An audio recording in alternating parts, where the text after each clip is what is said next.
Have you ever stopped to think about the fans behind a band? What is it about the music that keeps fans coming back for more?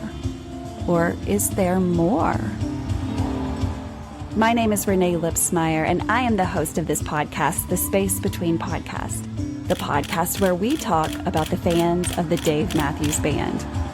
Each week, a fellow DMB fan joins the show to discuss their journey with the band. Welcome to the Space Between Podcast.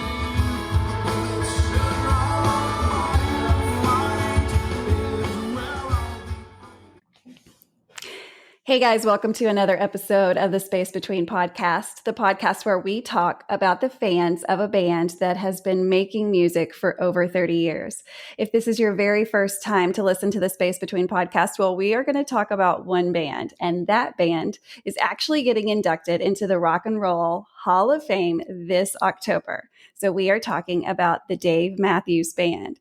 Every episode, I invite one of their thousands of fans from all over the world to come onto the show to talk about their journey with this band, whether they've been with them from the beginning, which was 1991, or if they've just found them in the past 5 years. Everyone's journey looks a little bit different. And so that is what this show is about. I welcome you to the show. So today is like every episode, I have a guest that is on to tell us his journey with the Dave Matthews Band. So first of all, thank you so much for being willing to come on and kind of share your journey. Tell everyone who you are, where do you live, and just tell us a little bit about you.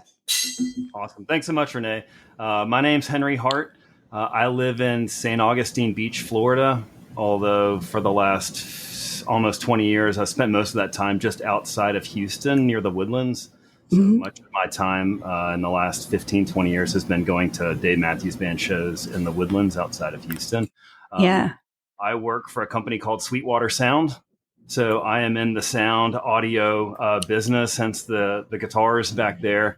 I work in their band and orchestra division. After having been with Guitar Center for about 15 years, hopped over to Sweetwater and building band and orchestra there. So when I watch Dave Matthews Band, there's a lot of stuff going on the stage. With my career, I'm watching more of Ray Sean and Jeff and thinking about saxophones and saxophone reeds and saxophone mouthpieces and percussion, and maybe not so much the other instruments up there personally. Right. Yeah, but that's where I am and that's where I live. Well, I love that. So tell me, we've got kids. Are you married? Tell us, give us a shout out to who lives in the house with you. For sure. Yeah. My wife, Christine, and our two daughters, Catherine and Jacqueline. Catherine is 17. She's a senior in high school. She just applied to colleges this past week here in Florida. It's a wild feeling. It's very nervous. It is. But exciting, right? But exciting. Yeah, totally. Yeah, she's a great student. Yes. She's a straight A IB physics student, so she wants to do astrophysics at University of Florida. Wow. Literally rocket scientist is what she wants to do in space and all that stuff. Like, she comes home from school, she turns on YouTube on the TV downstairs, and she watches videos on like how a black hole works. And like, Dad, did you know the Earth is spinning and twirling while it's moving at this speed and all of that? And I'm just like, that's interesting. I struggled in algebra too in high school, but like that's right. So, like, she's way into that. Our youngest daughter, Jacqueline, she's 15. She's into, earthly things like nature. Like when we find a cricket in the house, she's like, Dad, you can't kill any of the bugs, spiders, ants. She's like, Dad, it's not their fault. So she grabs a piece of paper in a jar and like slides the paper under there and like lets the ants outside. And I'm like, I love that. Well, you know what? We need both kinds of people, right? It's so important to have all kinds of different people. And we need people studying black holes, and we need people studying insects and that. So you know what? That sounds great. I love it though, because what do they think about your profession? Because obviously your profession is wildly outside of those two professions. So what do they think about what you do for a living? Everybody in this house loves music. So like, that's my amazing. wife was at the Black Crow show last night at the Amp here in St. Augustine. It's literally a mile away. Her and her person that she works with, she went to the show with. They walked home from the venue. Wow. Which is that's like, nice. Yeah, isn't that amazing? Like, yeah, you love walking home. I would love that. I would never be at home. So, I mean, we go to a lot of shows. So everybody loves music. So the kids think it's amazing. I mean, they're sick of hearing Gray Street. Like they're just like, Oh yeah.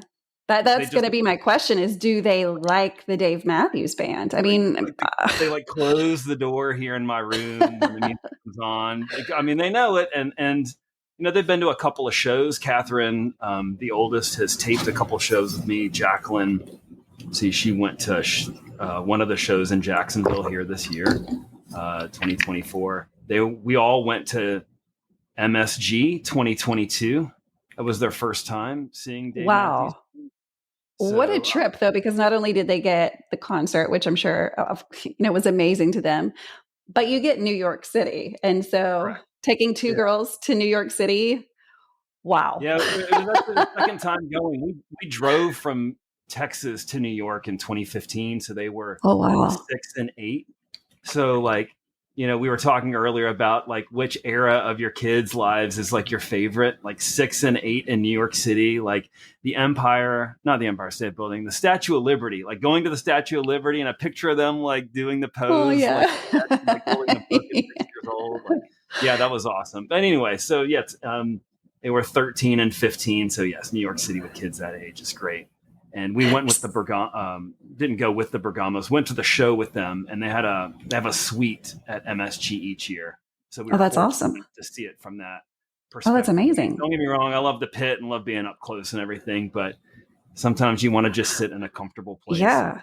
And they bring you like barbecue and drinks and stuff, and you have your own personal bathroom. I mean, it's a pretty good gig. It's pretty good. Pretty good spot.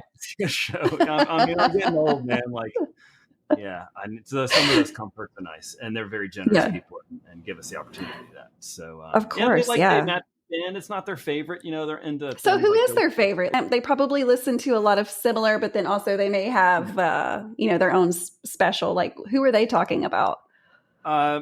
Oldest, 5 Seconds of Summer, the 1975.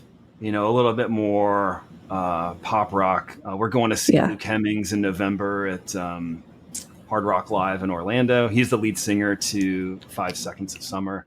Gotcha. Anybody watching this who doesn't know that band, their biggest song is probably Youngblood from about 4 or 5 years ago. The youngest, Conan Gray. We listened to a lot of Conan Gray. Oh, yeah. What is that song that he sings? It's probably his most popular one, but my girls showed it to me. Ooh, I don't know. I can't think of it. He's amazing. Yeah, great singer. I think he started off as like a YouTube phenom, one of those folks who started just doing his own thing, and then on a record deal, and again played at the Amp last year. Just walk to it or ride your bike. Wow.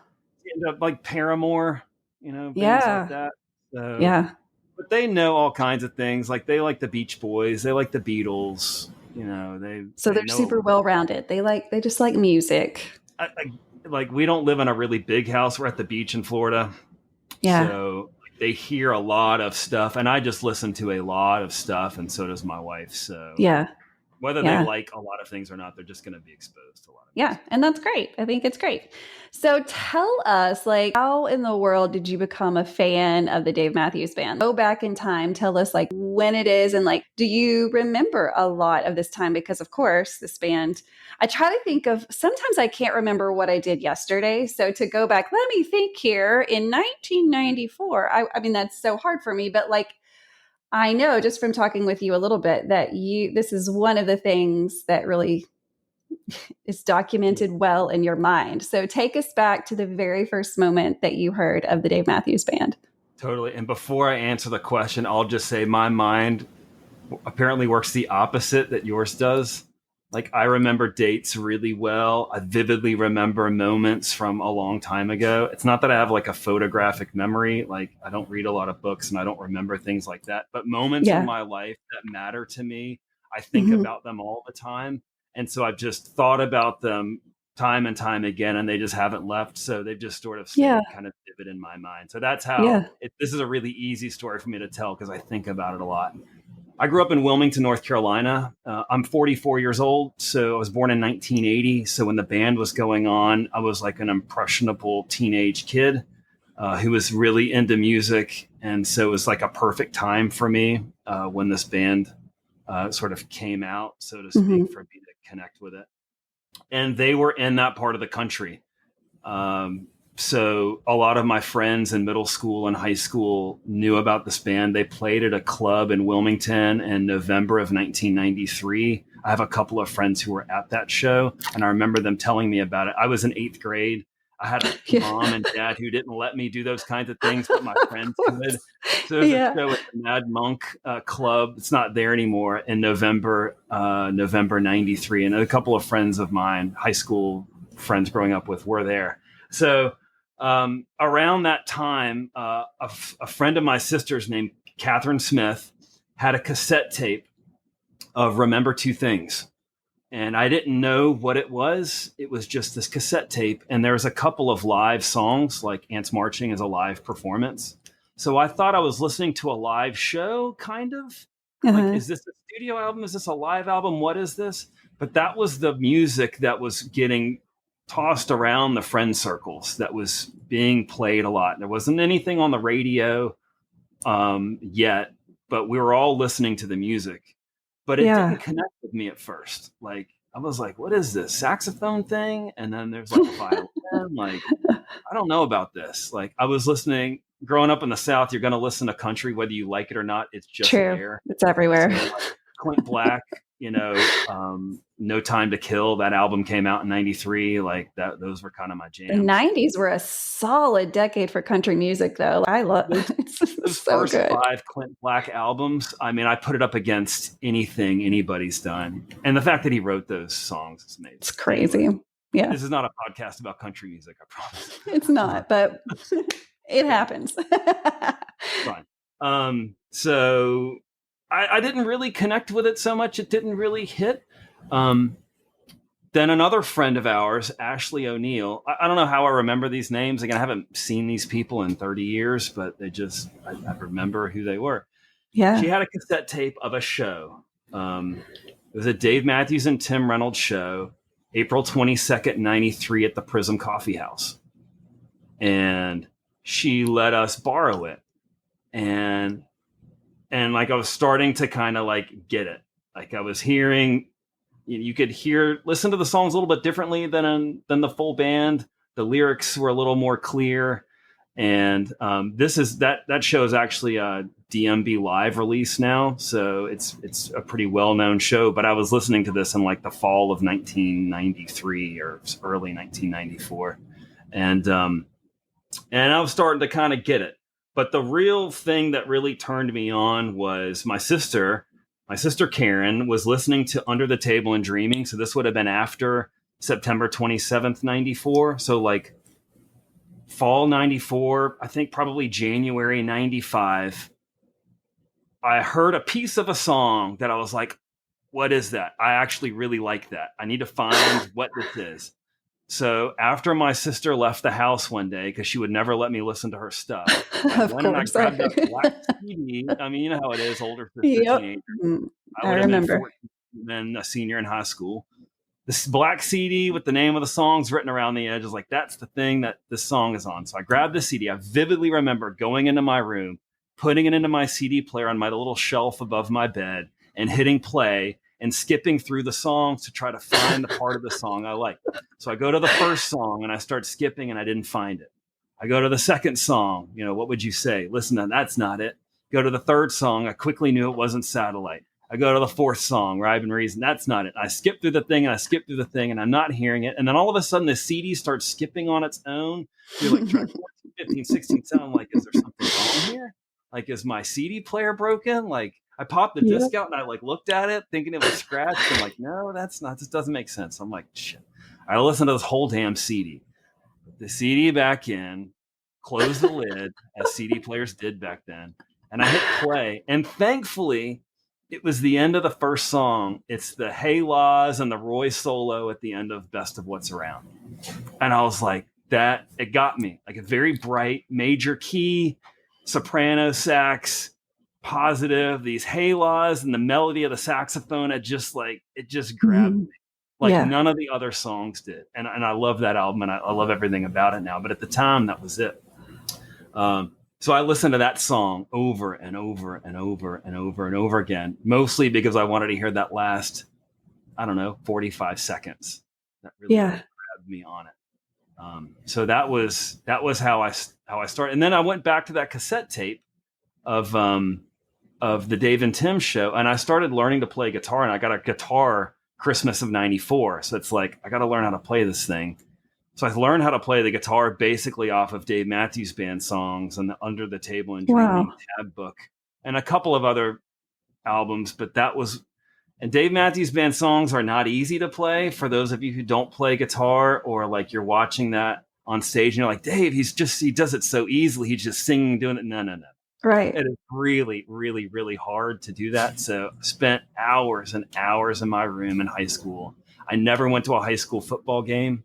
I didn't play high school sports. I played club sports. I didn't go to a high school party. I wasn't into any of that. I sat in my room and I played guitar and I learned off of like satellite, rhyme and reason. Wow. So you taught yourself essentially. I mean, you were listening, but you were trying to figure it out on your own. Totally. Yeah. I did the Berklee summer program. Berklee College of Music is a very renowned music school in Boston. I went there the summer before my senior year of high school. Got to live in Boston for 6 weeks as a 17-year-old Wow. kid, which was pretty That's awesome. pretty amazing. And I had like famous musicians. I mean, famous in the I don't want to say in the serious musicians world, because all musicians are serious in my eyes. Exactly. But people who are well known in like the guitar world who aren't like Mm-hmm. Jimi Hendrix. I mean, those people teach classes at Berklee, and I was 17 taking private lessons from Joe Stump, like on a scalloped Yngwie Malmsteen electric guitar, and I'm just like, oh my god. Anyway, Wow. Wow. so what would have happened what if Best of What's Around was the 8th song on the album and I just gave up? You know, I don't know if you've ever told your sister that, like, thank you. And also, I used to steal your music, and I'm so grateful it was. Have you? She knows that this whole journey that I've been on, and like all started because of those things and those moments when we were kids, and these cassette tapes and these friends of hers, and me wanting to hang out with her and hang out with the older kids. She's my older sister. Yeah. All of that is what started. Now, had that not happened, would I have found it some other way? Probably, just being in Wilmington and Sure. and listening to the music that I was listening to. But it makes for a great story the way that it went. No, I love it. I love it. Yeah, it came from your family, so that's awesome.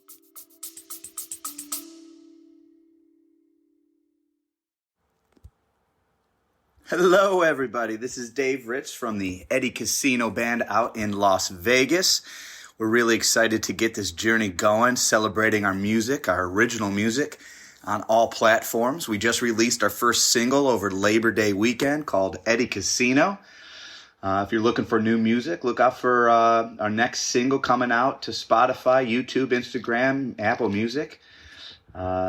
These guys in the band are really excited to get started playing music for you all. If you like Tom Petty, Zach Brown, Jason Mraz, Dave Matthews Band, Rob Thomas, Jimmy Buffett, Pink Floyd, Stapleton, Bare Naked Ladies, Goose, Billy Strings, Sting and the Police, a ton of influences that we bring to the table. Hope you enjoy our music and look forward to seeing you soon live on stage.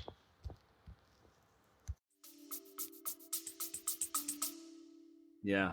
So that's how it started. And then, as many of us, as we can tell behind you on the wall, you don't just like listen to a band casually. Like, I'm sort of an all or nothing kind of person. I don't do anything sort of like. It's either 100% or 0%. That's correct. My motto.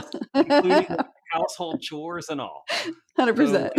Yep. So I became the kid at school who was into three things: drawing, Oasis, which was the other band I was into, and Dave Matthews Band.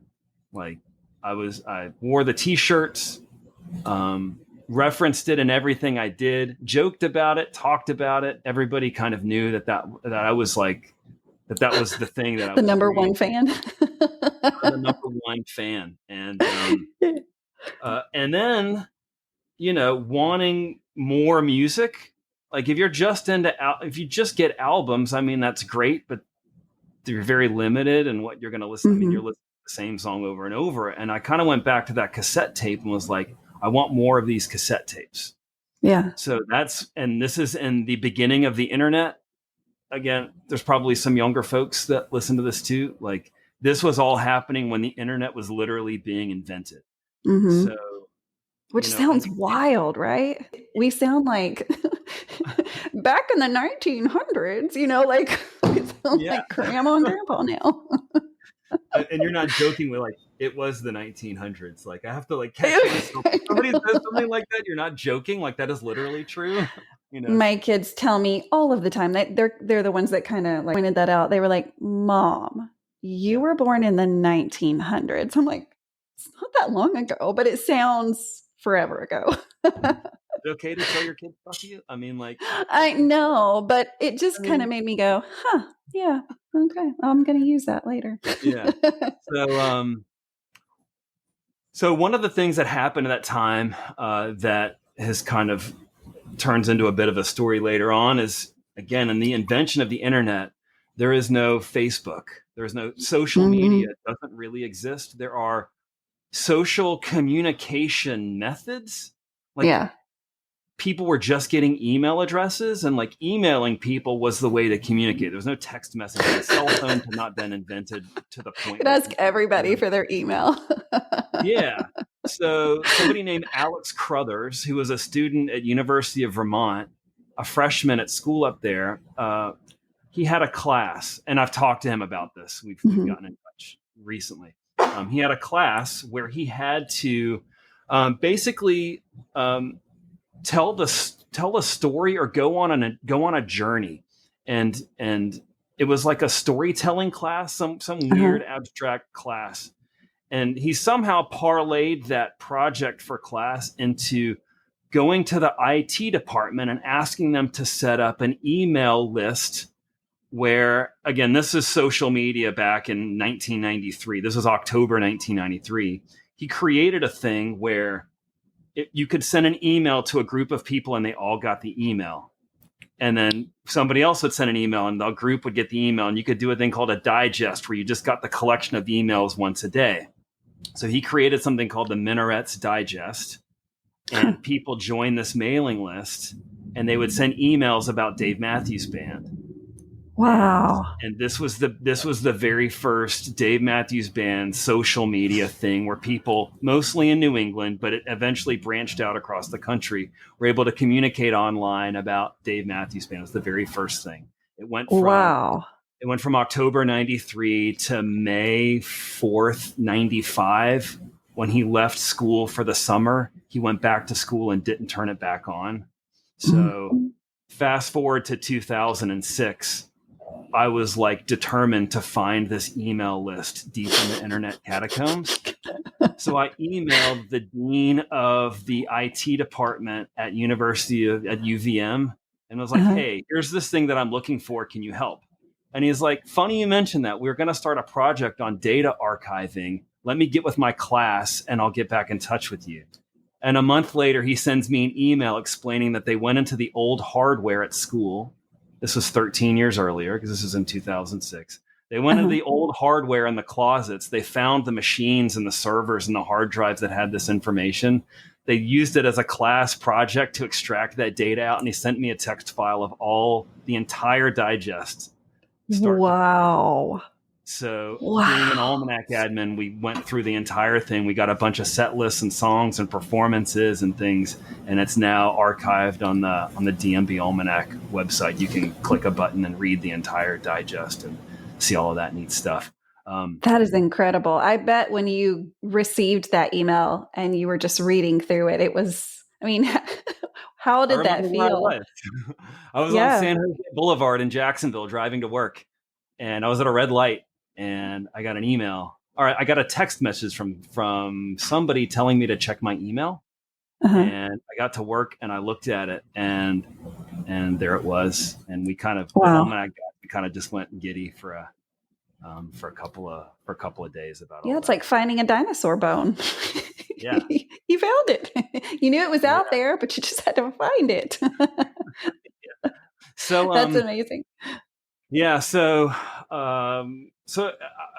Anyway, back to the beginning of the internet and wanting more live shows, you start trading cassette tapes of live shows.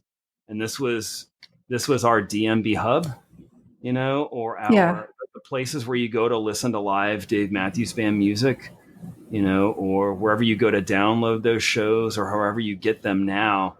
The way you got it back in the day was people mailed these cassette tapes to you. And sometimes they would have these neat little, labels in them. Wow. And this is how, the sound of a cassette tape coming out of a case is just something. It's like my childhood. We're never going to forget.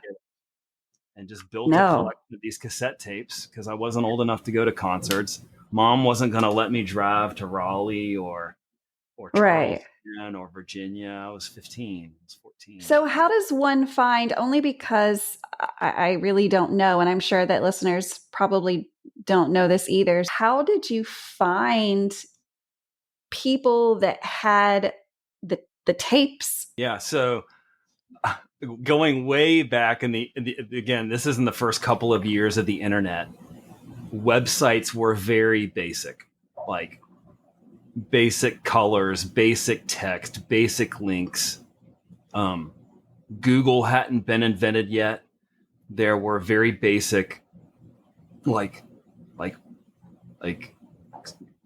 we use Google both as a proper noun as a company, but also Google it.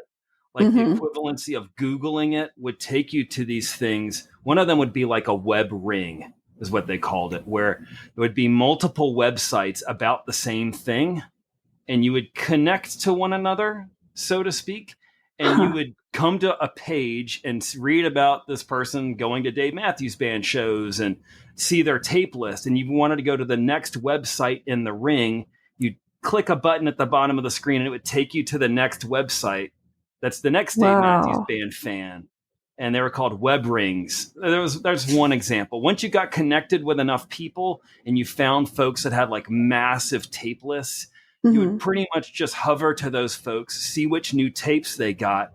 And then when the show from Jones Beach 96 happened, you start going to their page every few days to see when they got the tape, because they might know tapers and might have gotten it from the source. So you had to wait weeks, sometimes months. Sometimes you'd see a tape on a website where you're like December 25th, 1992. There's no way they played a show on Christmas Day, but you'd trade for it because you wanted to know what that was. Turns out it's a mixtape, but it's very internet sleuthing. But imagine internet sleuthing without Google and without Wikipedia and without, antsmarching.org or the Almanac. Right. The band wasn't even putting up set lists at this point, If someone's listening to this and they're like, you keep talking about the Almanac, what are we talking about? An almanac that you get off the bookshelf and look through, what are you talking about? It's this book that we printed last month, taking nostalgia all the way back. The DMB Almanac, dmbalmanac.com is a website created by Rob Boken and Matthias Nino. And there's about 6 or 7 more of us now that do it, admin it. And it's a digital archive of Dave Matthews Band's live tour archive. So it's got every live performance of the band, Dave Matthews and Tim Reynolds, performances by band members performing with other bands since the creation of Dave Matthews Band in March of 91. It's got a discography. It's got set list search function, so you can go to the website and say, when was the last time the band played Seek Up, Song That Jane Likes, and Ants Marching in that order. You can click those buttons, hit search, and it spits out the results. That's wild. Just imagine how a website just geeked out to the max regarding Dave Matthews live shows. That's pretty much what it is. It also has the Almanac. That's the Almanac, and You should see some of the stuff we talk about on our Discord, like deciding like what features we want to do. The things I've heard a few secrets just because Rob's been on the show a couple times. I hear that y'all have had some amazing trivia sessions, and I would not even volunteer to compete in that trivia because I'm sure it is like some information that most people don't know.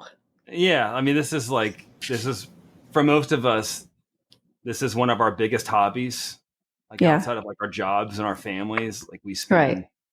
Right. Sometimes we'll spend hours and hours a weekend, like just grinding hard on information to put on that website. So you just start memorizing dates and venues and special performances and encores and things like that. So when I refer to the Almanac, I'm just talking about that website, which I've been a part of since it was started on April 2nd, 2002.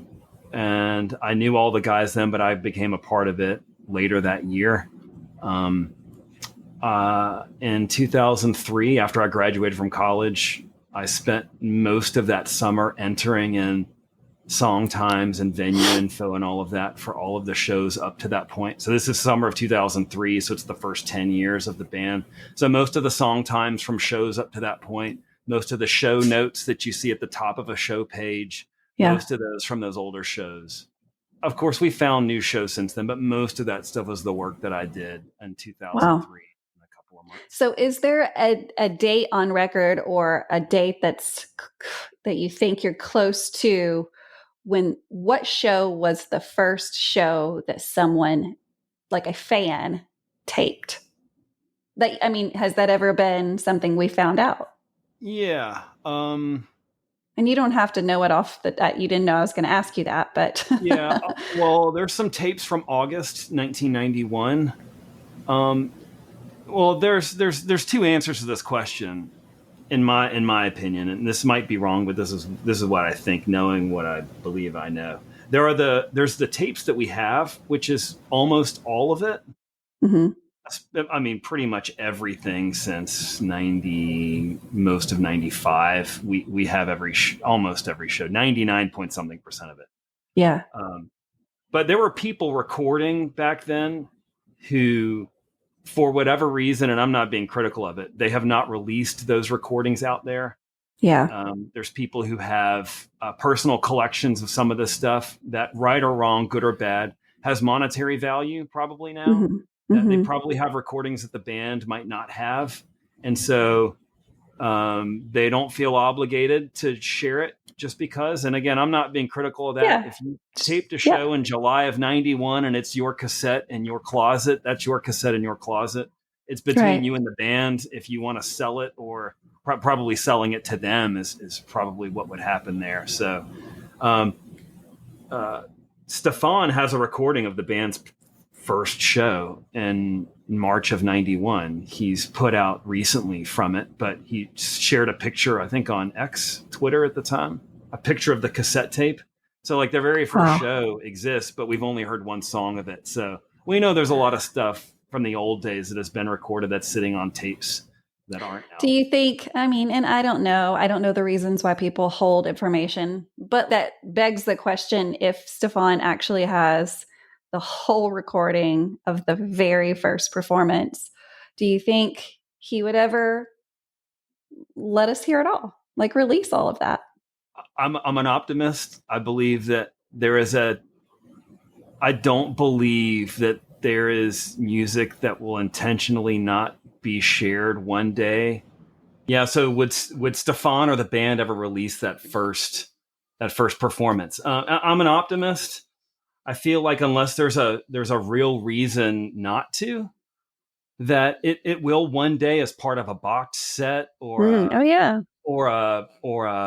50th anniversary of the band or something. There's different ways to look at this. One is, while the band was kind of up and coming, it was not uncommon for the sound guy at the soundboard to tell the tapers who were plugged in recording to turn off their decks during particular songs of particular performances. That is definitely happened. And we know it did because we know guys it was mostly guys who were taping the shows back then who told us that. They were like, Why do you think? Why do you think that is? Because there's this new song that the band is still working on. It doesn't sound good yet, and they don't want trash performances of a new song to get floating out around. And like kind of hurt the band's brand. Or I get like, it. I mean, we've heard some train wreck stuff out there. Like there's some bad performances. No offense, Dave, but sometimes hey, you can't be perfect. We all make mistakes and it's fine. But when you're still like trying to sign a record deal and you're still trying to sell tickets, you really want the best version of yourself to be out there. So I understand the management, and the band probably doesn't give two shits about what's recorded and what's out. I just don't seem like those sorts of people. Maybe they did, but the management, it's their job to put the best version of this band forward. And so on the one hand, like not wanting bad performances makes sense, at least in the early days. Now it's kind of like, who cares? Yeah. Like to me, but maybe it still matters to them. So some of those performances, they just sound bad. Yeah. Like it all sounds good to us, but to them, if it's just like, this really doesn't sound great. I understand not putting that out. Right. The things I've heard, that are out there that are just like, the early 90s. I agree that is not when they sounded the best, only because I know the future, right? However, it's kind of like for me, and I'm just going to explain it the way my brain works, but like, how earlier we talked about watching the progression of our children and like all of the little things that we've taught them, the things they've picked up along the way from different blah, blah, blah, and then they've turned into this. For me, it's the same way when I listen to those early recordings, like, okay, they were figuring it out. They were kind of figuring out like, what's our, okay, this works this way. Like it doesn't just come out perfect. It doesn't. It's something that I believe they continuously worked on. And obviously that hard work paid off because, it just really worked out for them. But that's the way I listen to that. I don't criticize it. I recognize what it is and how awesome it is to be able to kind of see those baby steps before they started running.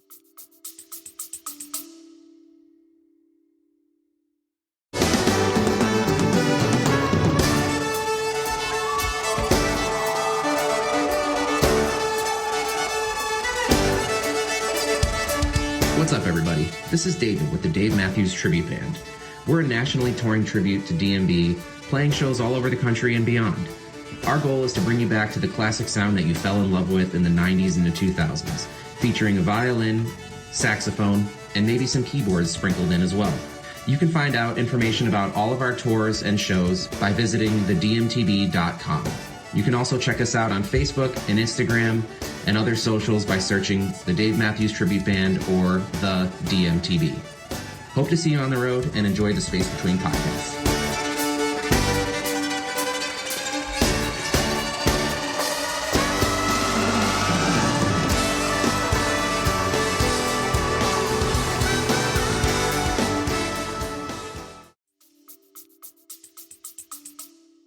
And I totally agree. And a good example of that is the sound check from, I want to say it's July 28th, 1992. We have the recording of the sound check before that show. It's either at Tracks or Flood Zone, one of those just regular shows. And they were writing Drive In, Drive Out during that. Holy shit. So July 8th was really the beginning of it. We have that sound check too, but July 28th has some really, really good, literally the band writing the song. Wow. And you can hear like Stefan wanting to do this, the bass line doing a certain thing, and Dave just totally ignores him, which is probably his way of saying, I'm not interested in that at all whatsoever. The nice way to say no. The nice way to say, that's a dumb idea, kid. And so you can hear and then August 4th is sort of when the first performance of that song really happened properly. So you could tell that it took them about a month to do that, at least that we know of. And anyway, Drive In, Drive Out. But in the beginnings of it, when they're kind of putting some of these songs together, they don't sound all that great. And you got to remember, the management, and this isn't I'm not being critical or negative in any way, but they're there to promote the band to make a financial success here. Yes. And A band is so a business. it's a business. Mm-hmm. And as much as we love everything about Dave Matthews, in 1992, some of the stuff wasn't its best version. I'll just Yeah. say that. And I understand wanting to Yeah. keep that in the closet, so to speak, but aren't we past all that now? Like, isn't For it kind of sure. cool to kind of listen to some of the flaws? I think Absolutely. what do we even care about that stuff anymore? But at the same time, if they want to continue the business, you're going to need something to sell when the band isn't making new music anymore. Mm-hmm. So Mm-hmm. maybe a lot of the stuff's just being held on to just provide more for us in the future, as opposed to just dumping it all out there. And then what do we have to look forward to? So. No, that's really cool. And as you've said that, I thought about all the things I've seen, from other artists, or, even show episodes where, well after those shows, or well after that musician has quit, there'll be a special release of things people have never heard before. Like there's that push to get it, and or never before scenes of whatever shows. And so hopefully, I'm sure that they are the smartest business people ever, because they've done so well. But, that I've just never thought about that. And so I'm sure there will be a lot of things that, hopefully we will be here long enough to see. It'll be our, hopefully it doesn't come out when our children, Yeah. give it to us. We'll love it. But I love the thought that the music will continue to be pushed in, for the future's sake, because it's a piece of history. Yeah, I think they're the number 2 grossing live act in the last 40 years. And they've only been performing for 33 of those 40 years. And that's going up against U2. I think U2 is number 1, and number 3 is the Rolling Stones, or the Wow. other way around. And those folks have been around playing stadiums that entire time. Dave Matthews Band didn't play stadiums until 26 years ago. Yeah. And they're still number 2 act in the last 40 years. That's mind blowing, right? That's mind blowing. So And I have to, I'm going to stop you just because we have to rewind time just a little bit, because I think that this is important when it comes to telling your story. When did you finally make it to your very first show? And do you remember that night? Vividly remember it. I can remember being at all 140 shows I was at, with the exception of maybe 2 or 3. Wow. My first show, I was 16. It was August 30th, 96. It's the first show of the fall tour. I rode up from Wilmington to Raleigh in a pickup truck with Jeff Pitts and Leah Eisenstein, and met up with my sister in Raleigh and a bunch of Jeff's college friends. So I'm a junior in high school hanging out at like college party at a house, and went to Dave Matthews that night. Met up with my sister that night too. Wow. And after the show, went to my first like college party with a bunch of college kids at 16 at NC State in Raleigh. Did your mom know you were doing any of this? Questions I think my of. mom never told me that she thought that might be happening, but where was I going to be and what was I going to be doing there? But the thing about this is, and it happens again in 97, and I'll get to that part of it. My mom knew how much this meant to me. My mom, super strict, grew up in an English Victorian style household, immigrant from Canada to very English, very, very British, very proper parents with lots of rules and all of that. And so that's the kind of upbringing I got in many ways. But there was a couple of exceptions to it, like letting me go to Boston to go to music school because music was important in our family, and letting me go see Dave Matthews Band because she saw the obsession. She saw that it was healthy and there were good things that came from it. It got me into music and thinking about music. It taught me to play guitar, and in a household of musicians, my mom is a lifelong piano player and organist. She made exceptions, very, very rare exceptions to some of the rules. Like I had 9 o'clock curfew all through high school kind of rules Yeah. like that. Yeah. Wasn't allowed to have a car. I wasn't allowed to have a job because if I had a job, I had money and I could do things my mom couldn't control. So she Oh, never. yeah. Yeah. So Yeah. but then I was able to go to Raleigh for a weekend to go to Dave Matthews. That's amazing. So that Thank was you, the Mama, right? Thank you, Mama. Yeah. It changed your life. It changed your life. Totally. And then the second, so at that show, I got a complete Little Thing in the encore, which is a super rare song. We'll probably never get again like that. My second show was 2 nights later in Charlotte. That was just with my sister. Yeah. And Darius Rucker came out at the encore and sang Granny. Oh, that's really cool. Show, which was wow. Pretty special. Yeah. Yeah, and I remember those. I remember riding in my sister's car from Raleigh to Charlotte, going to the show. And my sister was going to Appalachian State in Boone at the time. So after that show, this was Labor Day weekend. So the Sunday night, we drove up to Boone, and I stayed in my sister's dorm at Appalachian State. She had a ferret in there that nobody knew about. Remember that? And there's always things in dorms, right? Always. We don't need to go there, but yes. And then I remember my mom picking me up the next morning. And it turns out 2 years later, I went to college at Appalachian State, and that was my freshman dorm, just coincidentally the same. That's crazy. My sister stayed in that year at Boone. So how do you go from finding the music, starting to go to the shows, to elevating your fan experience to get involved in things like the Almanac? How does that happen? Yeah, I mean, I have a bit of a obsessive personality. Like I don't do things kind of casually. I only do it all the way. Yeah.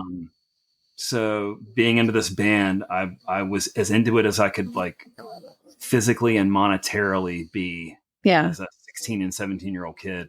So like my next show is Dave Matthews and Tim Reynolds in Columbia, South Carolina, February 7th, 97. Again, with my sister. We parlayed it with a trip to see my uncle who lived in Columbia at the time. My next show after that was the last full band, Let You Down, June 20th, 97 in Raleigh. Wow. For my birthday, my mom bought me a ticket for Dave Matthews Band. My mom let me drive by myself to Raleigh, go to the show, and then drive home. But I didn't drive home because I ran into a friend that I met at summer camp the week before. And she said, hey, come back to our house and just crash at my house. My parents are there. A bunch of friends are there. You don't want to go all the way back to Wilmington. So I'm like, this sounds like a great idea. So I go back to her house. Her parents were there. It was all good. And I called my mom from somebody's house in Raleigh. Again, this is the mom that gives me a 9 o'clock curfew. Freaking midnight. I'm in Raleigh and I'm telling her I'm going to stay at some girl's house in Raleigh that she's never met. Doesn't know. And mom was like, it's okay. Just come home tomorrow. It's fine. What? And it was fine. No shenanigans, no drinking, none of that. I just wanted a place to stay, so I didn't drive home from Raleigh. Were you expecting her to say no? I didn't really care what she said because she couldn't make me come home. So I was basically telling her what I was doing. Well, there you go. I was going to take the consequences. There you go. You're 100 miles away, Mom. What are you going to do? Thankfully, I didn't have to go there with her because it would have totally pissed her off. Right. But, anyway, that's how I was when I was 17. Yeah. But then after, and you could kind of tell from that upbringing, I wasn't going to stick around at the house. I went to school in Boone, which is all the way across North Carolina because it was as far as I could get away from home with in-state tuition. And I just lived my life like that. I went to the Giant Stadium show in 98. Some kid from North Carolina, never been to New York before, never been to Giant Stadium. I went to that show in 98 because I wanted to go. I mean, I was on the phone with Ticketmaster at my house in Wilmington buying tickets to the show in New York because I told my mom, I graduated from high school on May 30th. The show is June 7th. You can't tell me what to do now. I'm going to the show. So it's like, what is she's got to just start to accept some of this stuff because I'm growing up and things are just going to be different. Yeah. And I went to as many shows as I could. Went to a show at Hartford in 99. And, I just loved the band, loved the music, wanted to meet people, wanted the experience, wanted to drive all over the country and see all these places. And Yeah. and Things you had never experience done before, right? things Just we've get never out, done live before. life. Yeah. And I don't know if I'm ever going to do them again. And again, like, I don't just go to a show. I go to all the shows that I can. I don't Mhm. just, you know, get a ticket. I want to get the best ticket that I Yeah. can afford at the time. And that's Yeah. just sort of how I did it. Yeah. And then I got into taping. That's really when things kind of got nuts. So on May 7th, 2000, we created one of those email groups on the internet for tapers, for Dave Matthews Band tapers. I was like, we need to get organized. We need to make sure we tape every single show. Let's create a group and a list and a website where we can sign up for things and You like took do charge. You were like the president of the fan club. You were like, here, this is what's happening. what's happening. I remember walking through the Walmart parking lot in Boone on that day, telling my girlfriend at the time, like, I think I just like started this thing, this group of people, because I want to make sure we get all the shows taped.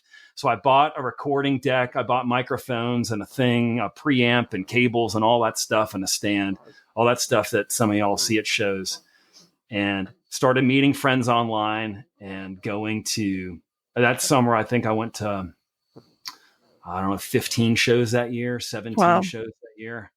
Why was it important to you personally to tape the shows?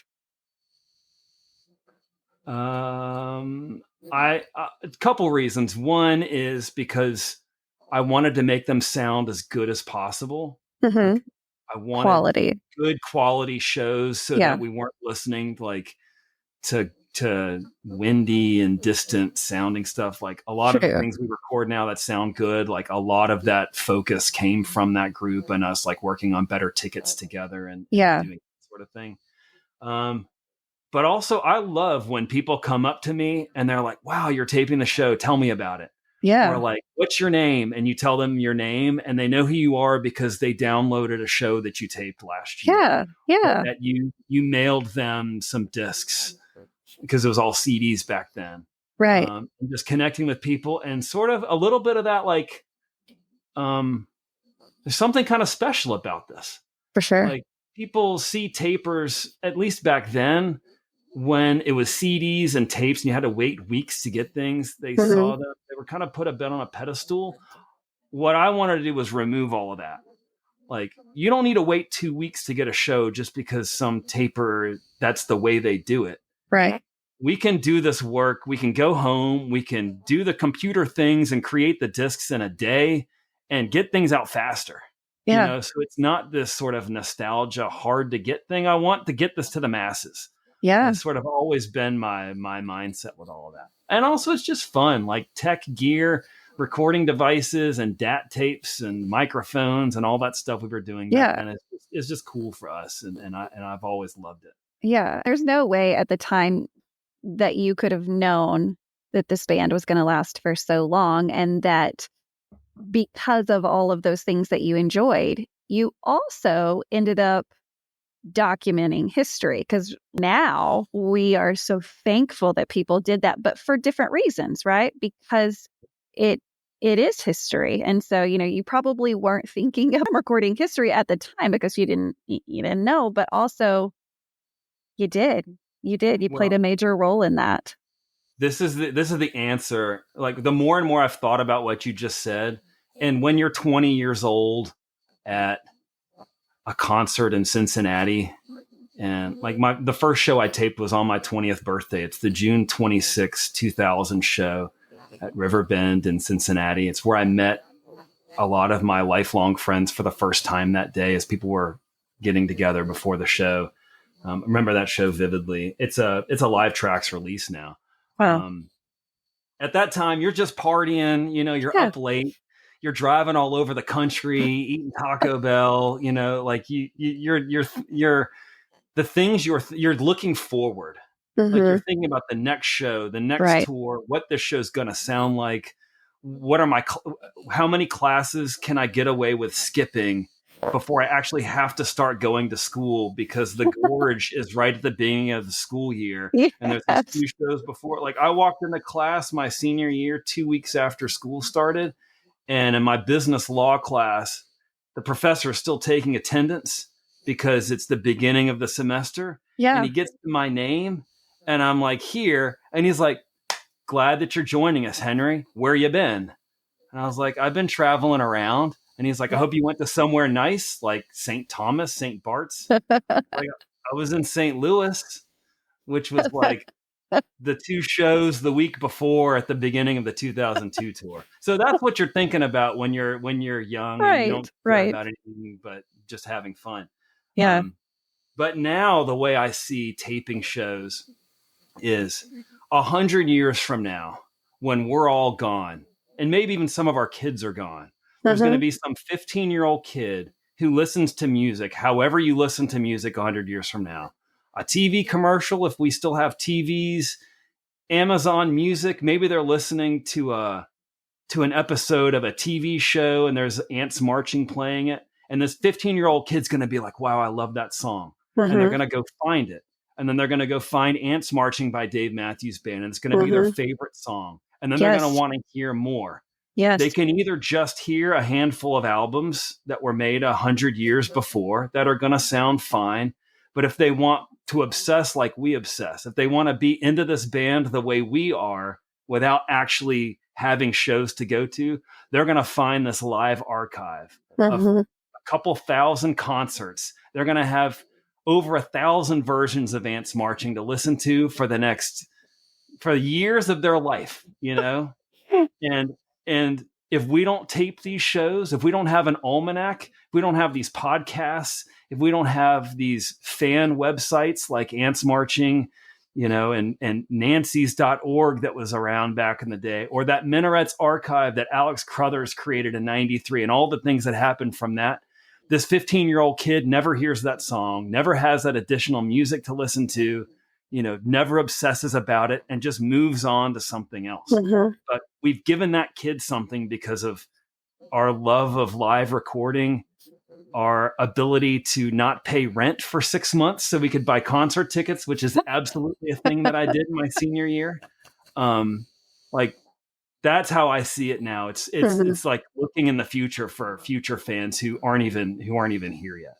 Yeah, that's pretty incredible. Well, I know that the Dave Matthews Band is something that not only shaped just what you were listening to and what you were doing, but it also introduced you to a lot of people. And I know that, you met your wife. And so everybody wants to hear a good love story. So tell us, like, how in the world did you meet your wife? So I was taping shows. This would have been spring 2002. And the first show of that spring tour was in Washington, D.C. There's a bunch of us at MCI Center at that show. It was a great show. Second show was at State College, so at Penn State at the basketball arena. And some of us went to that show. I was front row there with Sarah Margulies. There's 2 great stories about this show. The first one, I was front row with my friend Sarah Margulies. She went to school at Chapel Hill in the circle of Dave Matthews fans and friends at the time. I wasn't taping that night because somebody else was. And I started talking to the security guard running the rail just to like make conversation with somebody. Right. And I was like, Penn State, never been here before. He's like, yeah, I'm not from here. I'm from North Carolina. I was like, where are you from? He's like, well, I think he was from Winston-Salem maybe, but he's like, I went to school at Appalachian State, class of 85. I'm like, oh, I go to Appalachian State. And this was my senior year or my junior year, 2002. And I was like, where did you live? And he's like, I lived in this apartment complex. It was called Campus View. It's shaped kind of like an L. It had a couple of dorms behind it. I was like, what apartment number did you live in? He said he lived in B12. I was like, are you talking about the apartments with the kitchen booths and the stacked washer and dryer? He's like, yeah. What? I said, I live in B13. So a guy that graduated from Appalachian State, like 15, 17 years earlier, some middle-aged dude working security behind the rail at a Dave Matthews show. His last 2 years of college lived in the apartment, like the apartment room next door to mine. That's 17 crazy. years later. And if I didn't just start chatting with the security guard, I would have never known that we lived in the same place. Those moments are wild. Like I always say, it's such a small world when things like that happen because there's just too many factors. Like it was meant to be, because there's no other way you can explain that kind of thing. What are the odds? So anyway, so there's the one story from that. The other one was the guy taping a few rows behind me I'd never met before. Didn't know who he was. So I go up to him and I'm like, I know all the tapers and I don't know you. So what's your name? He says his name's Josh Kofer. A guy named Tim is who he was with. And I told him who I was. He's like, oh, I know your name. You're in the tapers group. Henry, you go to school in Boone. You do a lot of shows. So we just started talking. It was his first show taping. He didn't really know what he was doing. So I kind of like set up his gear and did some stuff for him and shook his hand and then left. That summer 2002, I went to 29 of the 34 shows. I was at every venue except Kansas City. Wow. So I was like West Palm, Camden, SPAC, Gorge, all of it except for Kansas City. I wasn't at that show. And Josh was at a lot of those shows and we just became friends. Yeah. And he was probably at maybe 15, probably half of them. And we just became really good friends and hung out there and then hung out at the shows that December. And I was graduating from school. I wasn't going to go to law school. I had a plan to move to New York City and hang with a friend that I changed my mind on. And I needed somewhere to go. I needed to do something. My parents weren't going to let me live at home. So I had a map where I drew lines on the highways to where all the Dave Matthews shows I went to and put red push pins in the map, like a map of the United States. Yeah. Put red push pins with all the venues, the Dave Matthews venues I'd been to. And this is like 2002, 2003. Push pins everywhere, lines all over the place. I still have the map down here. And so late one night, been drinking. It's like 3 a.m. We had a dartboard in the kitchen and I took one of the darts and I threw it at the map. Vividly remember doing this, threw it at the map and it landed in the Gulf of Mexico. And I was like, I'm going to move to Tampa because it's near where the dart is. And I'm just what I'm going to do. True story. I left Boone that summer and asked Josh if I could crash with him. And I moved to Tampa, Florida. And that was my post-college career. Wow. Started hanging out with Josh a lot. Again, I'm 23. I'm in a place like Tampa. He had some crazy friends, his 23-year-old life, and kind of couch hopping a little bit. Started working at a music store, which has turned into my career here 20 years later. And 6 months later, after the Super Bowl, 2004, this is the Patriots, Carolina Panthers Super Bowl in Houston in January 2004. I'm with a friend of Josh's and we go out to Howl at the Moon at Channelside in Tampa. And one of Josh's friends is there, this girl named Christine. Apparently we'd been hanging out in the same circles and she remembered me. I don't exactly remember her, but apparently we were kind of hanging out in the same circles. And Josh like introduces me to her and we just start hanging out. And here we are. That's 20 years ago. We're about to have our 19th wedding anniversary next month. Congratulations. Yeah. All because of the Dave Matthews Band. Walked up to a random taper at State College basketball arena at Penn State in 2002 and got to be friends with Josh and went to all those shows the next summer and threw the dart at the map and stayed close friends with him and had all those things not happen. Would I have ever met Christine in Tampa? I mean, maybe. Probably not. Hard to say. So, I never say that there are levels of fanship. Yeah, there's just people that have a little more knowledge about the band than others. But I would identify you as someone that, is a top level fan with lots of experience. And so, when you met your wife or your future wife, was she into it as much as you were, or were there ever like, oh shit, you're like way more into this than what I thought?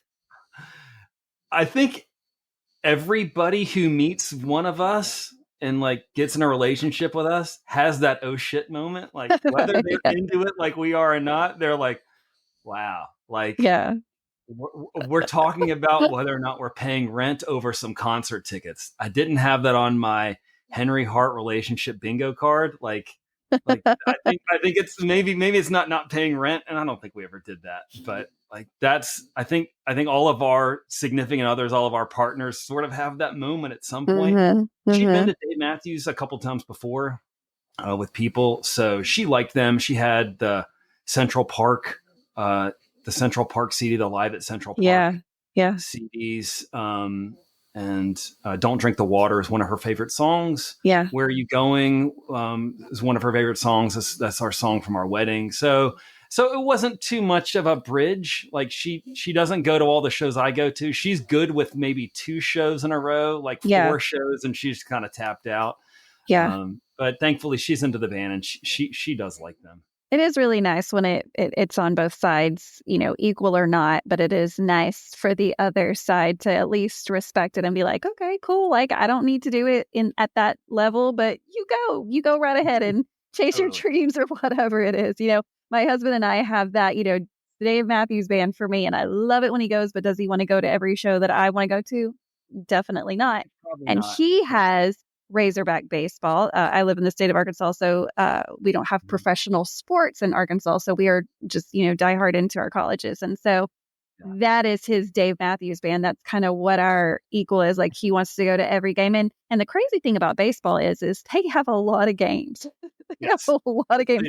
So, I'm like, well, it might equal out, actually.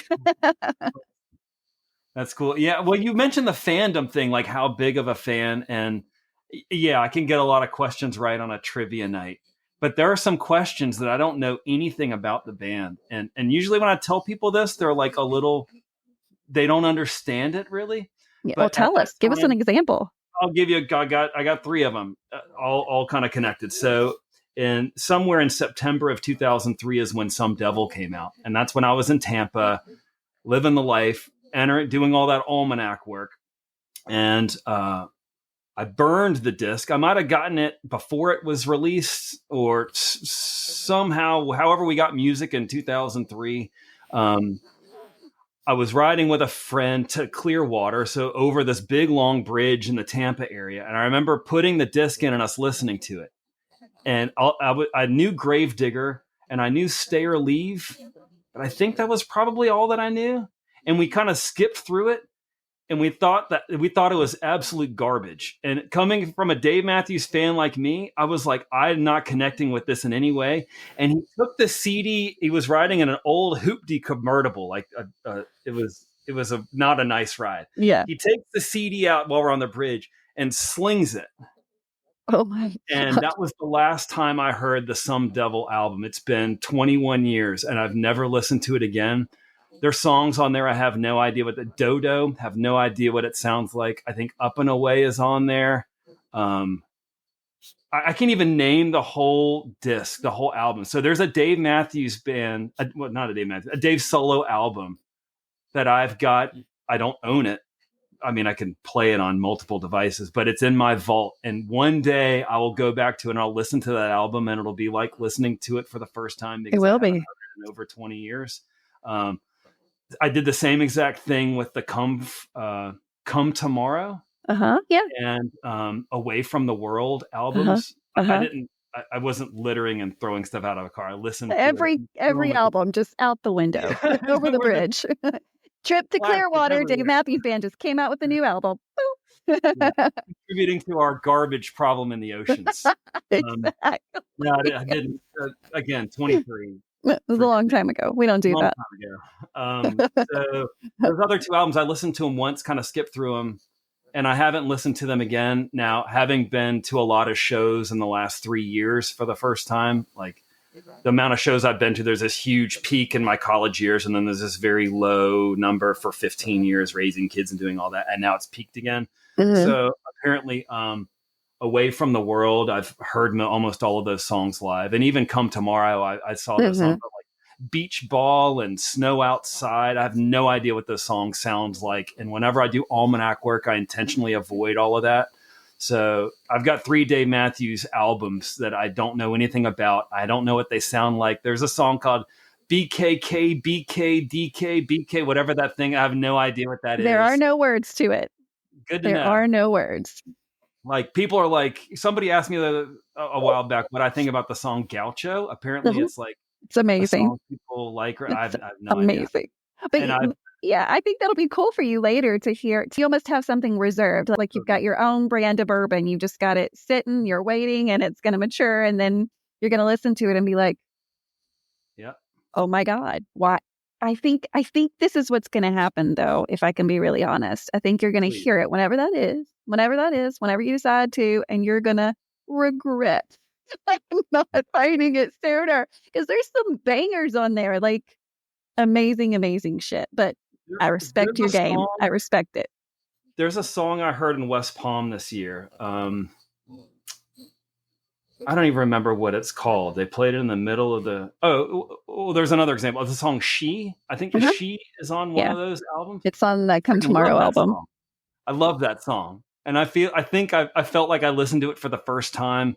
This would have been at Greenville, South Carolina, last November. I was at that show and they played it there, and I'm like, "What is this song?" I have to like tap people on the shoulder and ask them like, what is this? Like an almanac admin who's supposed to know all this stuff. I'm like, what is this song? And some of my friends like totally roll their eyes. Sometimes they bullshit me and give me song like Drunken Soldier. I had no idea what that was. And it's one of my friend's favorite songs. And he's like doesn't believe that I don't know what the song is and like starts giving me a different song title and is like messing with me. Oh God, yes. But I mean, it turns out there's songs that I like really like on those albums. I'm thinking to myself, what about this did I not like when I heard it the first time? Especially, Some Devil. Damn. Yeah, I think what it is like Gray Street's my favorite song. I listen to it all the time. I listen to live versions of it all the time. I've got access to all of those live versions in our archive. And so I just pop them in and listen to them. And I think what I'm doing is I'm trying to find the next song that I like that much. And the odds of that happening are just very small. So I hold everything to this really high standard. And when it doesn't meet it, I just totally dismiss it. And so when nothing on the album was in the Gray Street standard of what I was wanting out of a song, I just immediately sort of like, this isn't good enough. Yeah. And if I don't open up a little bit more and allow myself to get past that, and weeks and months and now years pass, now it puts it in this place where, do I want to just listen to that album today, on a random day of the week and just find, or do I want to like go one more year? Or just let it happen naturally. Maybe you're at somebody's house and they have it on and you're like, what the fuck is this? And then they're like, it's this. And you're like, well, I mean, I don't know how you would respond. Would you be like mad? Like, shit, I was saving that? Or like, oh, okay, I guess this is when it's going to happen. I've never thought about that before, but I would have about 10 seconds to decide what I want to do. Because that's, once you go longer than that, you're now listening to the album and you're starting to figure out what this is. Yes. So like, if that ever happens, Renae, like I'll shoot you a message and be like, it's happening. Like, what do I do? You ran out of the house at a dinner party. You were like, yeah. Oh, that's so funny. Well, that blows my mind because of what you do and how long you've been going to shows, but also that you haven't heard everything intentionally. I would have never guessed that was part of your story. So I think that's going to blow some minds. Now, do you have people constantly trying to sell you a song? Like, have you heard this version of this song? So let me start by saying I've listened to every recorded, and by every recorded, I mean like 650 versions of Lover Laydown to do almanac work. So when it's like, you're going to sell me on a version, this is probably what usually happens is I turn it around and I sell you on like 5 versions. Oh shit. For reasons. So like, can we do that right now? Can we do that on my, we can do it on my show. I'm going to give you my favorite version of my song and I want you to come back with one that's better. If it's Gaucho, this is going to be... No. Okay. Yeah. Here we go. This is just the song that I always talk about because it's so good. You Might Die Trying. That's not my favorite song out of all of their song, but this version of this song is my favorite thing. Wrigley Field. So You Might Die Trying is probably one of my bottom 10 songs, and everybody's got a bottom 10. It's my, so, but I can tell you about a particular version. So they played it at the end of the Encore in Houston. I want to say this is probably 2018. Maybe 2016. And I think we all walked out mid-song, and for the rest of the night, we were just so disappointed that they played that. We wanted to hear like 50 other things. Oh, wow.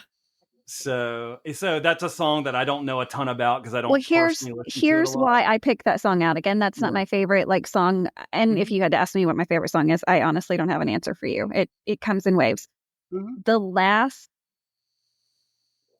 2 to 3 minutes of that song, and I want to say that version on that live album, I don't know, maybe 8-ish minutes, something like that. The last 3 minutes, I mean, everything about the last 3 minutes, from the way Dave projects his voice and the way he does his scatting, and then the sound of the trumpet, like being in the perfect place as he's scatting, and like just all came together. And when I tell people often, like, listen to this version of this song, but really just fast forward it to the last 3 minutes, because that's what I'm talking about. Yeah, it's incredible. It's incredible. I mean, I love Buddy, and I love the way he plays, and I like what he adds to the band. I also like Boyd. Like, Oh yeah, he's just fits really well in those songs. And frankly, I listen to a lot more Dave Matthews Band music from the 90s than I listen to the recent stuff. Not because the recent stuff isn't great. It's just different. And it is completely different.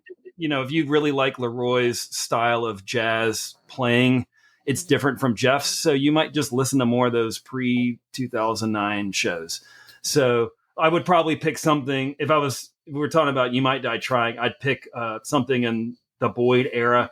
Probably not when the song came out. So maybe, 2014 or 2015. I don't know how often they were playing it back then, but somewhere in that era is when I would, if I was just going blind into, let's just listen to some versions of You Might Die Trying and see which one I like, I'd probably start in there because I'd be more likely to. 2014, 2015. You've given me homework, and honestly, I dig it. So another deep dive. So Love or Lay Down.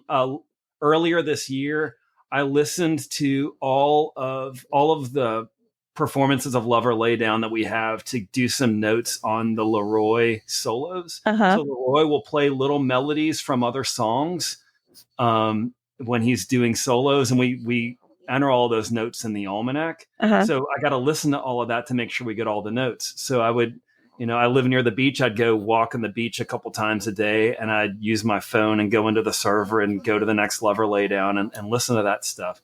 And so I listened to them all. And wow. December 2nd, 93, in my opinion, is the best performance of Love or Lay Down. And when I say the best, what does that mean? Like, Leroy doesn't even play that song anymore, unfortunately. But and he does. There's nothing unique about it. The band doesn't do something totally different. It's played normally, but Leroy's solo in that particular performance, I think, is so special. And at the very end of the song, as Carter's, hitting those cymbals at the very end and the notes are fading out, Dave says, "The one and only Leroy Moore," and he says it in a way. And I've heard Dave say, "Carter Beaufort on the drums." I've heard him do that thousands of times, countless times, more than most people ever hear. And he says it in a way that you can tell that Dave isn't just saying, "That's my sax guy, give him a hand." You can tell that he was like, "Holy shit, Leroy took this song and played these notes in a place I've never heard him play before." It's just another show in the middle of a fall tour. There's nothing special about it. But you can tell that Dave is like, that is my man right there. Wow. He just took that song to a place we have not heard it go yet. And it's December 2nd, 93. What I can do is make an audio video thing of it and drop it to you. You could put it on your Facebook page or whatever. For sure. Yeah, definitely checking it out. That's how I hear these songs. Like I've heard every Crash Into Me because I had to do all the Dixie Chicken notes in the almanac. So every time he does that Dixie Chicken thing at the end, we type in the almanac that he did that. But you got to listen to every single one because sometimes he doesn't do it. That's right. And I mean, there's versions of that song in July of 1997 where Stefan starts it in a bass solo. And it just adds something different to the song that unless you listen to this stuff as a hardcore fan, you won't grab. And so, July 1st, I think the first 7 or 8 shows of 1997, this is when they were out west. So a couple of those shows were Red Rocks. There's some California shows in there. That's when I would listen to Crash Into Me, July of '97. Gotta take all these notes for you, for those of you that are driving. I don't know, you got to hold on. But you can also find this on YouTube, which is a great way to go. And like, if you take notes, because Henry's given us like so much history. It's been a history lesson in this episode for sure. So Henry, thank you so much. There's no way we could cover your complete history, not without, many, many episodes with you. But answer one question for me. And what keeps you coming back for more Dave Matthews Band? I think there's only 4 songs that they've released that I haven't seen live. So I'm not really chasing anything anymore. Mm-hmm. I think of those 4 songs, Alligator Pie is the only one I'd ever have a chance of hearing. The other 3 that they're never going to play. So I'm not chasing songs. I've this isn't me like bragging or anything, but I've pretty much heard it all. Mm-hmm. I'm there for the friends, meeting new people. I'm at a place in my life where I'm starting to look back more than I'm looking forward. I'm not really thinking about the next gig at work, although I'm ambitious and I love my job and the people that I work with, and good things will happen if I do good things, but I'm not really thinking about that. We live in probably what is going to be our forever home here at the beach. But I think about those shows I went to 25 years ago all the time. I think about what it was like being in Wilmington, starting this whole music journey thing that has been my professional career. I think about that almanac work and what the website was like back then. So by coming back to the new music and going to more shows, it's meeting new people like you and the other folks that we see at shows, and people coming up to me when I'm taping shows and making new friends. I don't care what they play. I don't have a favorite opener. I don't have a favorite closer. There's songs that I like and songs that I don't like, but I don't give 2 shits what Dave wants. If Dave could play You Might Die Trying for 2.5 hours. I don't care. I'm not there staring at Dave for 2.5 hours. And no offense to the people that do that. Yeah. He's probably not in my top 3 favorite musicians on the stage. It just, I'm watching Carter all night. I'm watching, trying to figure out, is that the bass trumpet that Ray Sean is playing? Is that a C trumpet, or is it, B flat? Like that's how I think about music, what's going on in there. And of course I love the tunes and everything's great, but of course, I see friends at shows that I haven't seen in 20 years. Yeah. I would more look forward to that than hearing a version of, I was going to say, look more forward to seeing a friend I haven't seen in 20 years than a version of Love or Lay Down better than that December 2nd, 93. But I don't know. I'd probably rather hear a better version of that song than see some old friends, to be honest. But it's mostly the friends and connecting with them again after all these years. Yeah. Being a part of this band, and also making more, documenting more of this band for that 15-year-old kid 100 years from now. Mm-hmm. Mm-hmm. Let's give them more podcasts. Let's give them more recordings. Let's give them more to love about this band, apart from just what the band gives us, I think. It's always the music that got us here, of course. Yeah. But there are so many other parts of it that keep us coming back for more. And like you mentioned, the community of people. I often tell my work friends or my, friends that live in the same city I do, when they're asking, like, why do you do what you do? It doesn't make any sense. One of the things that I can explain that they do understand is the fact that every time I go to a show, it's like a reunion. And it is the way I get to see these people outside of social media and things like that. But it's when I can connect with these people that I talk to on a very regular basis. And so, yes, we're all there to hear the music, and that is so much of it. But the people that are there and that we continue to connect with, and just hearing so many amazing stories like your story and whoever else shares their story. There's so many amazing stories out there. And so thank you for understanding that documenting this time on Earth is so important. And for those of you that are listening, why am I doing this podcast? Well, it is exactly that reason, documenting the fan side of the band. You know, there are so many people that are documenting the music and the band and all of the ins and outs that have happened within that. But there is the other side of the story, the fans that supported this band, the fans that have been there from day one, the tapers, the traders, the people that traveled all over the United States, the people that were wondering, should I pay my rent or should I go to the Dave show? I mean, there's just so Go many to the Dave amazing... show. Go to the Maybe show. maybe run another time. It's not important. Not important. There's That's laws. right. They can't kick you out. Go to the show. Show's going to come and go. You're going to be a Yeah. squatter so you could go to a Dave Oh, Matthews Band concert. But there's so many things that deserve to be documented because this has impacted so many people's lives. And so, yes, we want to continue to make sure that the history goes down, but I want to make sure that this time with these people who found love in some times where love was really hard to find. You know, the Dave Matthews Band really got a lot of so many people through COVID, through and even, you know, before that and after that, some really tough things. And so, you know, I'm just making sure that this fan community that is because of the Dave Matthews Band is documented. And so each one of these episodes right now, I think I'm almost to 140 different fans. And so my job is to continue to document this time with as many fans as possible. And then once the band has retired in whatever way that looks like, you know, there's no way to know the future, but once this form of the band is over, I'm working with some friends on turning this into a documentary, a love story kind of from the fans to the music. And so